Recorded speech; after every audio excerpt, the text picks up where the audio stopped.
Secretary of Transportation Pete Buttigieg has had, I think it's fair to say, a difficult run of things. He's in charge of transportation, and across pretty much all the different areas of transportation I can think of, it's been rough.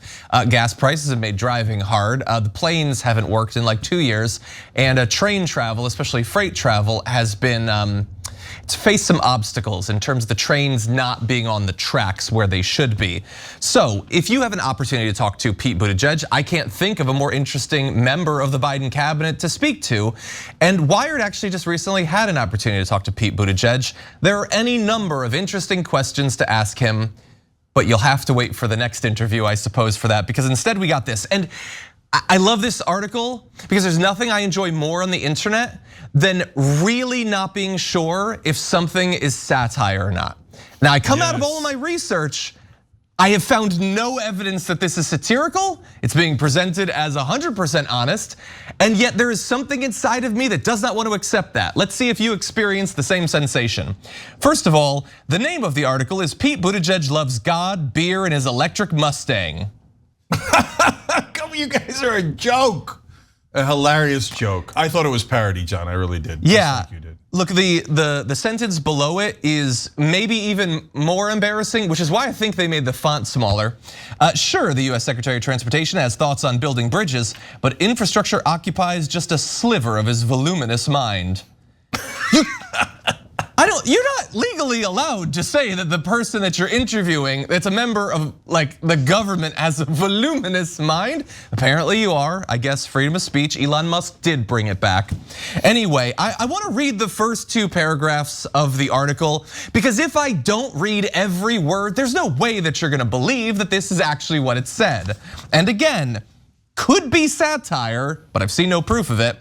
The Curious Mind of Pete Buttigieg, my favorite movie after all, holds much of its functionality in reserve, even as he discusses railroads and airlines, down to the pointillist data that is his current stock in trade.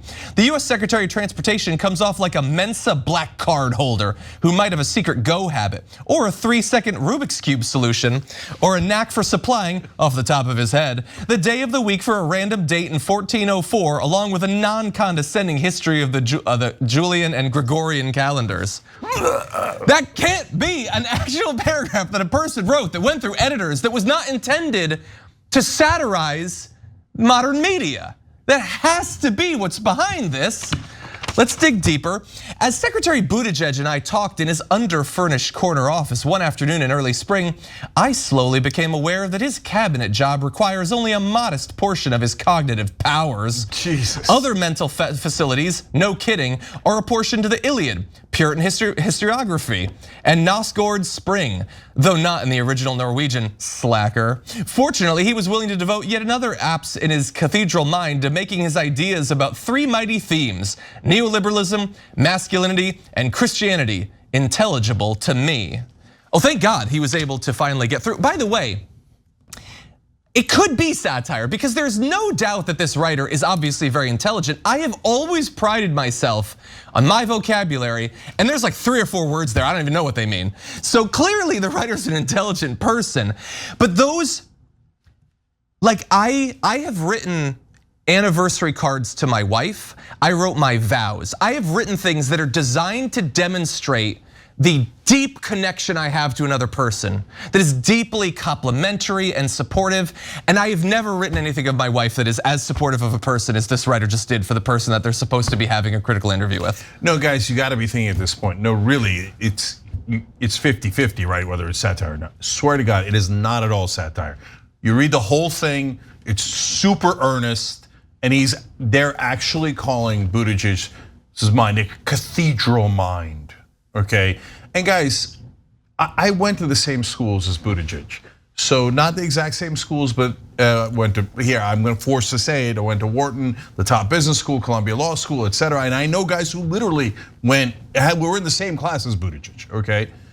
These are party tricks that he's doing. It's not actual intelligence. I'm not saying Buttigieg is dumb. People say he's smart, everybody seems to agree he's smart. He's perfectly intelligent.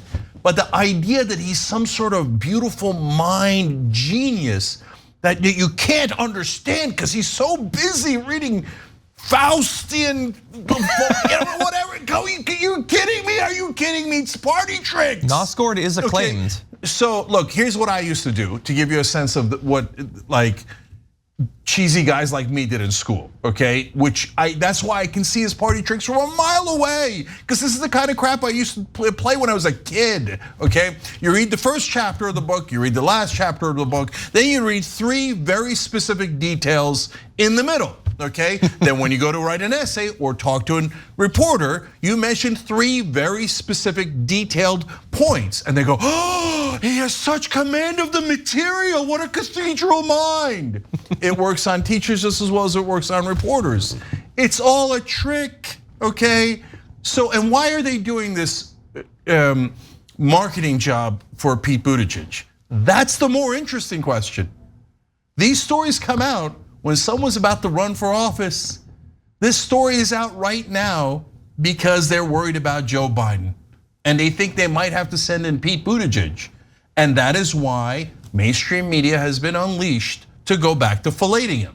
That's what happened the last time in 2020. Everybody was all over him. Oh, the greatest. Did you know he once learned Norwegian just to read a book?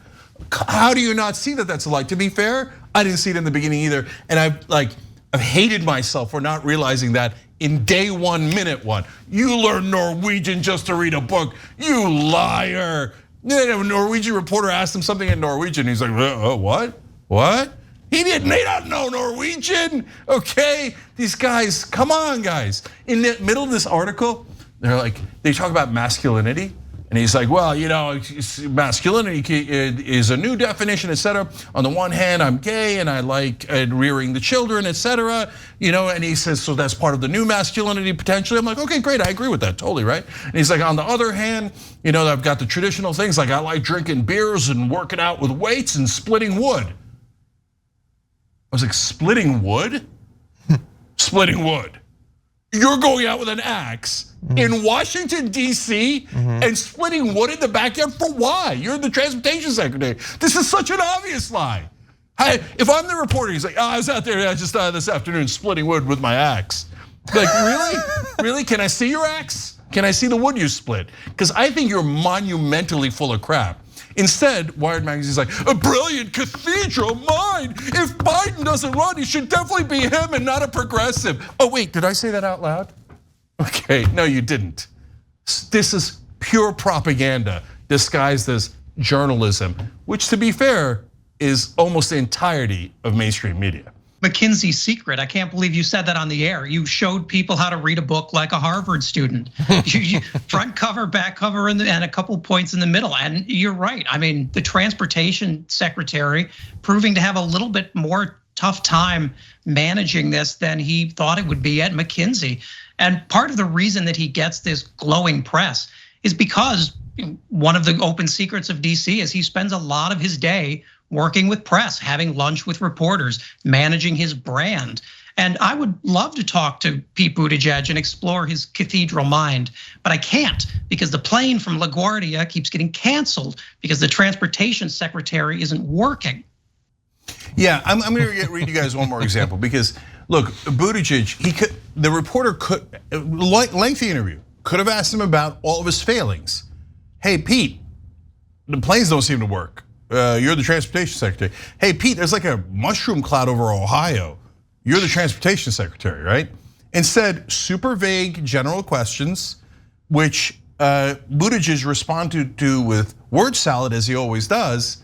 And then the reporter was like, oh, so brilliant, okay? So let me give you an example. And this, every paragraph, every question has this. But this is just a random one, not even a particularly good one. Climate change, here's what Buttigieg said. The lived reality of the younger generations is that they are experiencing climate issues not as a theoretical possibility, but as a clear and present danger. These are generations that have experienced the reality that disparities, including racial disparities, left alone will only compound. They won't cure of their own gravitational tendency. Yeah, but what did you just say? Did you propose a policy? No, there's not any policy in the whole interview. No policy at all, at all, at all. It's just these word salad is the climate change with the gravitational tendency of the younger people, and that's why we're gonna do nothing. Yeah. And you thought that was a cathedral mind. Maybe like a small rural church. Something like that. Not to take away from the cathedral mind, but if you say something is a lived reality, you don't also need to add that it's not theoretical. That's what lived reality means. Definitional, yeah. Yeah, I agree with most of what he said there. That does not mean that if he, like, God forbid, becomes president, that he's gonna do literally anything about it. Again, no, that's my point. Like, there was nothing wrong with what he said. It was just gobbledygook. Like, it didn't propose any policy. It just made it sound like, oh, a gravitational tendency has not been met. Now I'm confused as to what we're gonna do. Gravity, I got news for you. You're gonna do nothing. That's what you're gonna do. But let's go to the levers reporting. So real quick, what I wanted to say is, if you cared about actual reporting, the independent progressive outlets like the Lever are doing amazing work, okay? Because they did an article about Buttigieg, and not because it's about Buttigieg, but because, oh my God, they're about to approve this rail that goes through land right next to the Colorado River that could, if there's a spill, which there almost certainly will be, could infect that water that serves millions of Americans. There's absolutely no reason to approve it, and Biden and Buttigieg are going to approve it. Why? Because it's a private equity company that has bought this rail, and they're demanding $80 million in public money. Why? Why would I give you money to make my profit? Well, obviously as compensation for their great experience in building these sorts of railroads, as you will find out. So here's the details from the Lever. You can look at the Lever for their full reporting, but they say in the parched Southwest, 1 in 8 Americans rely on a single drought-stressed river that carries snowmelt from Rocky Mountain peaks down to desert communities. But instead of strengthening protections for that crucial water supply, the Biden administration has quietly laid the groundwork for a financial firm full of former government officials to use it as a route for oil trains amid heightened concerns about derailments. The Utah project, which already received federal permitting approval, is audacious. It aims to run trains full of petroleum from northeast Utah's Uinta Basin along the banks of the Colorado River as it winds through treacherous canyons prone to rock slides and mudslides. So difficult route basically is what they're sketching out. This would be tough for anyone, any firm. Unfortunately for us, this is not just any firm. This is a firm that has never successfully developed a major infrastructure project, though it says it has, quote, leveraged a proprietary set of relationships that its executives built during their time in government, which is good because if I had time for a follow-up question, it would have been, have you leveraged a proprietary set of relationships? So check that off, they have. And so the project's developers are planning to ask Buttigieg to approve private activity bonds subsidized by $80 million per year in federal tax breaks to finance the railroad's construction. The Center for Biological Diversity has calculated that the bonds, which would be offered at a 6% interest rate compared to the typical corporate bond rate of 10%, would cost US taxpayers $80 million annually for the 40-year term of the bond. So look, I can't calculate how much that is. I don't have a cathedral mind, but it's a lot of money. Yeah, so they're gonna give a gift, an $80 million gift paid for by us, the taxpayers, to their donors. Their donors are filled to the rim with private equity guys. Pete Buttigieg's entire career is based on serving private equity and his donors. Has mainstream media mentioned Pete Buttigieg's donors once? Not to my knowledge. Okay, they're too busy complimenting him on his wood splitting and his Mustang that he drives around, but not for political purposes. Okay, he just happened to get a Mustang that happens to be American made and look kind of cool and tough. It's electric. And it's electric. It's, oh, what a. It is cool. Perfect combination, cool. But not for political purposes. Julia Rock, who wrote the Lever piece, an actual journalist. Hey, they're gonna approve that thing, it's gonna spill into the water, and they're gonna make us pay for it. And Buttigieg is totally in favor. He's actually making things worse and not better. That's real journalism, not, oh my God. Have you taken time out from reading all of the work of Camus to do just 10% of your time for the Department of Transportation? Because that's all you need, that's all you need. Jesus, mainstream media reporters humiliate themselves on a daily basis. And quite frankly, I think the description of the project undersells it. This is the most American project of all time. Really, you have an existing railroad that just needs some repair to be less dangerous, but they're not gonna do that. What they're gonna do is build a whole new separate track next to it, and get through perilous ground at huge expense. And the only real beneficiaries here are some of the companies Pete Buttigieg worked for. Yeah, and look, I'll close with this. If you were going to have a firm that was going to do this sort of project, you'd want one with a lot of experience. But since we don't, I'd like to offer a tip.